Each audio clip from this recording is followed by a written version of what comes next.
who said that you cannot make your big dreams happen? Of course, I know, in society there is a lot of conditioning about, no, you shouldn't take risks and all that. But apart from that, we are generally the one making our own limits on our dreams. Inside of us, we tend to put a kind of a ceiling to what we allow ourselves to dream about. Say, okay, I'm not gonna dream about this and this because anyway, it's never gonna happen, it's too big, it's too crazy, so I'm not gonna think about that. I'm just gonna think about what is already possible for me to make happen. So we put our own limits inside, and we already closed door. So it's no wonder why outside some of the doors are closed, because inside of us we close these doors. And for me, the process was just realizing slowly, small step by small step. Who said I couldn't go to San Francisco? Who said I couldn't become bilingual? Who said I couldn't work from one of the largest internet companies in the world? Nobody except me. So what if I start thinking about what I really want and what I really desire, and give space for me inside of me for these dreams?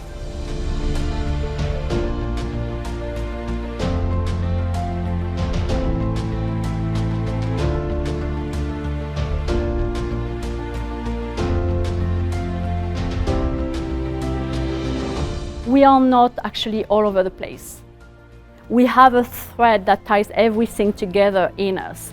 And when you have access to that, it's like having a compass for life. So, like a compass for life, and Rick talked about the map, it's great. You have a compass for the rest of your life to know kind of how to direct yourself, even if sometimes you may change, your path may change, but who you are at the core won't change.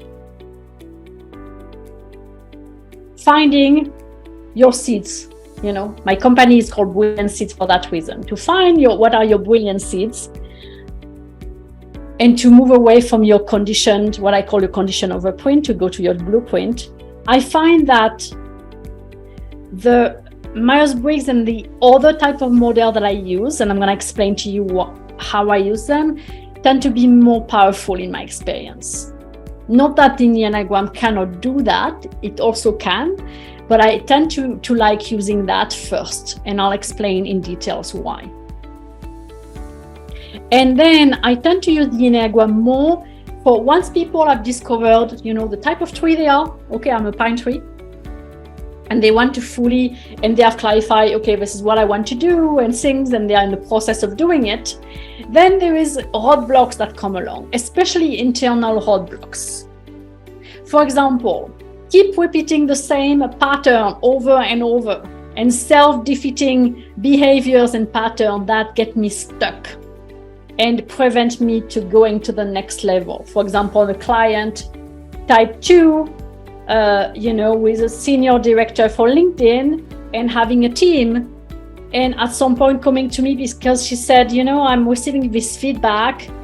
It's hard for me to give direct feedback. I'm really good at acknowledging people, what they do well. When it comes to tell them honestly what they need to improve, I really have a hard time.